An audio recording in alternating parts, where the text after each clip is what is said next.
And I say, hey, I need a couple of guys to come help me paint a house. What's the going rate?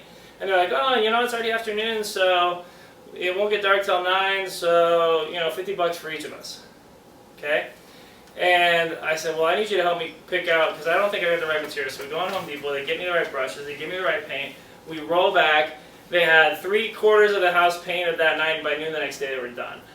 So I spent $200 painting that property. And I ended up flipping that duplex 6 months later for $175,000. And if I look at the time I spent looking for that property, the time that I spent, the 2 hours I spent trying to paint that property, the time that I spent listing it on the market and selling it, my hourly rate was probably $5,000 an hour. Okay, and I remember, to me, that was an epiphany moment, because what I realized in that moment was, I gotta push minutia to the side and focus on spending my time on the things that I can make the most money at. And I've heard my mother-in-law, a beautiful woman, she's one of the hardest workers I've ever met. I would never let anyone come in and clean my house. I was raised to clean my own house. And I was saying, yeah, but you could probably get someone to do it for $100, and can't you, with your skills and your brain, make a lot more than that? At that same time? Or my sister. Okay, this is a woman, she's got a master's degree in education. Now she has kids, but they're all in school. And she could substitute teach and make $200 a day in California. And she's ultra couponer girl. She's always we get together and she brags how she went into Walgreens and came out with a basket full of stuff. Probably half of what she didn't need, but she had coupons for it. And plus $30, right? And then she was talking about how much money she saved to her bottom line. And I was like, yeah, but Lita, if you think how much time that you spent looking for the coupons, going to the stores, lining all that up, I bet you can make 4 times that with just your degree. You have a master's in education. How do you not substitute teach 4 days a month instead of spending 4 hours a day blogging about your couponing? I don't get it, because I think at the end of the day, each one of us needs to say, what am I really good at? And how do I maximize my time?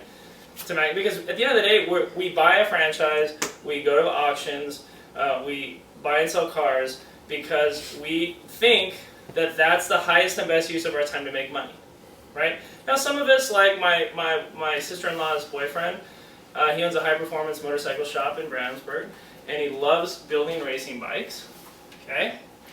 And that's his passion, and that's probably why he'll never make more than 30 grand a year in his life. Now, but he's okay with that, because he's willing to make that trade in exchange for doing what he loves. And so for him, I have nothing but respect for him, because he's passionate about what he does, he loves to show up every day, and he loves to race bikes, and that's all, his whole world is racing, so I get that. But if you can't say that about the way that you make your money right now, and that you're passionate about it, and that you're making, knowing decisions in exchange for the amount of time you spend, then you should rethink that. Or you should just say, hey, it's work, it's called work for a reason. That's why I don't call it a hobby. I don't particularly love it, but it's the best use of my time. I spent 5 hours today doing budgets on properties that we bought at auction. Okay? One of the houses smelled like mothballs. One of the houses smelled like cat urine. I stepped on dog poop in another house because I could smell it on the way to the next house. None of the houses had air conditioning on, so I was sweating all day. There was nothing about today that I liked.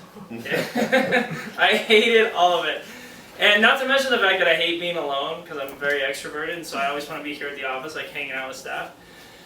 But I always remind myself, it's called work because it's by nature something that I wouldn't prefer to do if I had 5 hours a day. There's no way that I would have been out doing budgets.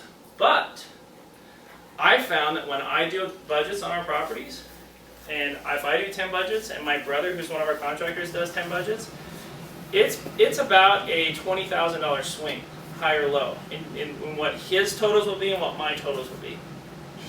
So I figured the 5 hours that I spent out there today, my time was worth $4,000 an hour, which is why I still do budgets. But that's also why actually, when was the last time I deposited rent? I don't think you've ever deposited. I don't think I ever have. I don't even know which page do we go to. Because that's not, to me that's minutia. That's not the highest and best use of my time. Does that make sense?